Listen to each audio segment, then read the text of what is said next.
Now we're speaking about racial inequality. Let's take it to something lighthearted. ISIS. Got to drop ISIS. It's a Muslim conference. ISIS has to come at least once in a while. How can we escape ISIS? And we're talking about ISIS, so I have to, of course, bring in Shaykh Yasir Qadhi, who has engaged in this debate with many people right now in mainstream media in the past year. Is ISIL Islamic? What is ISIS? And as a result of his public statements, your public statements against ISIS, you have the dubious distinction and honor of having a color photo and spread in Dabik, which is ISIS's publication, by the way. Unfortunately, the photo is accompanied by an open call to assassinate you. We make levity of a terrifying situation for the sake of catharsis, just for the sake of release, but this is serious. There's only 2 American Muslim scholars whom ISIS has called out for public assassination. You're one of them.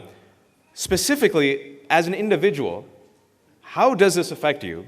And number 2, does it chill your commentary, or does it make you more emboldened in your criticism?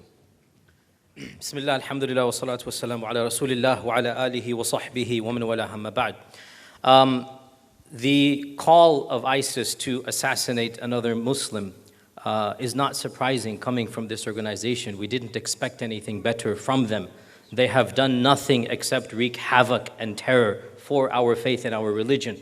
And if we wanted to create an enemy to disfigure us and smear us, we could not have created an entity more damaging than ISIS. So the fact of the matter is, it didn't surprise anybody. And if anything, I actually thanked Allah subhanahu wa ta'ala that clearly what I'm saying is getting to them somehow.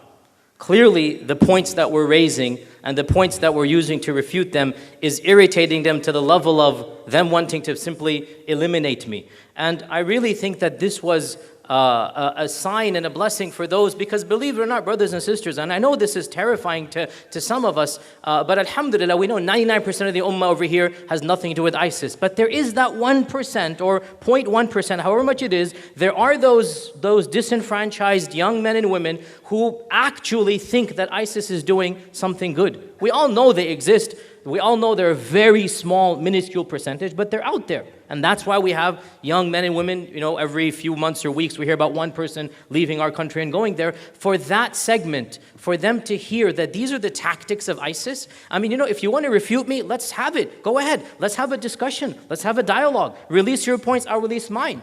But when you're resorting to threats of assassination, and you think that this is going to get your points across, wallahi, I think I don't even need to refute that. They've refuted themselves in their call to assassinate a critic. If you're so grounded in the Quran and Sunnah, if you're so pious and holy, then Bismillah, quote me the text. Quote me what you have.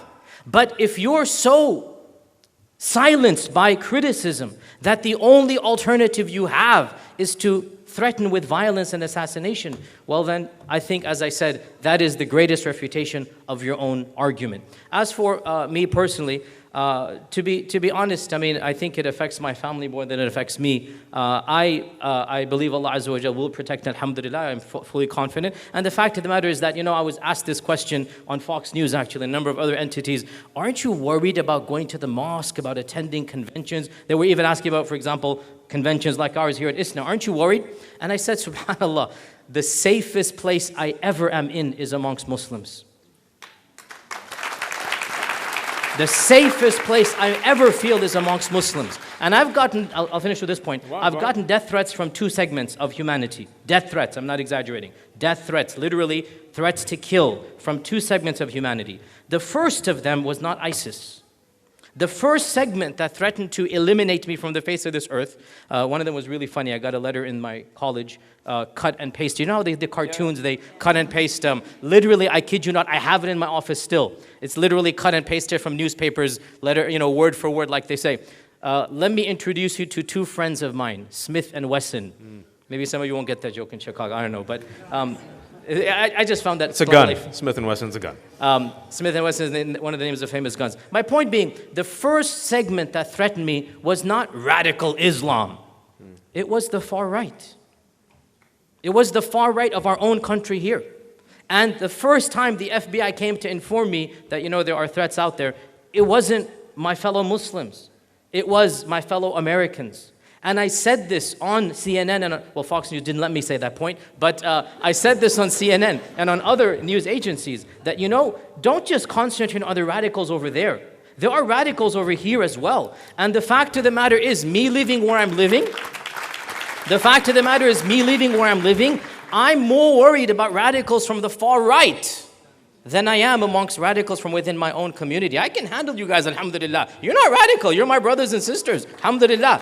But I can't say the same for everybody else out there. So the bottom line, I think that this narrative that all Muslims are terrorists or whatnot, it cannot stand from the far right when ISIS is clearly threatening clerics and religious people. But it must unsettle you, right? Because all of us on this table, we've all been recipients. If you're in the public space talking about Muslim issues, Muslimi issues, for long enough, everyone gets a death threat or two. Oftentimes, the death threats we get, myself included, far right, and far right, mashallah, some Muslims. Those are the two that we always get. But to be called out specifically by ISIS in Dabek and a public call for assassination, because look, when ISIS does its propaganda, it inspires, as you know, radicals in the West to commit acts. Those where people are unhinged. We see it in Sydney, we saw it in France, we saw it in Tunisia. I mean, how does this really affect? Do you sit there and say, oh, alhamdulillah, Allah take care of me, I'm going to go to sleep? I mean, this must unsettle you.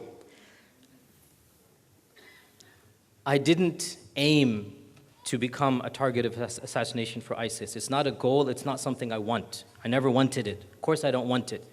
But I felt it my duty to speak out and refute, to criticize, to show the shallowness, the speciousness of their arguments. I felt it my duty to defend the reality of my faith. And one thing led to another, and I didn't choose this position for me, but it's here right now, and I have two options. Either I become a coward and I basically shut up and hide and put my head in the sand like an ostrich and run away, or I stand up and defend my faith and my religion and my book and my prophet and the image of my faith. And I'm sorry, it's a no-brainer. It's a no-brainer. I didn't want this position and I don't like it. But what am I going to do now? Bismillah, tawakkal ala Allah.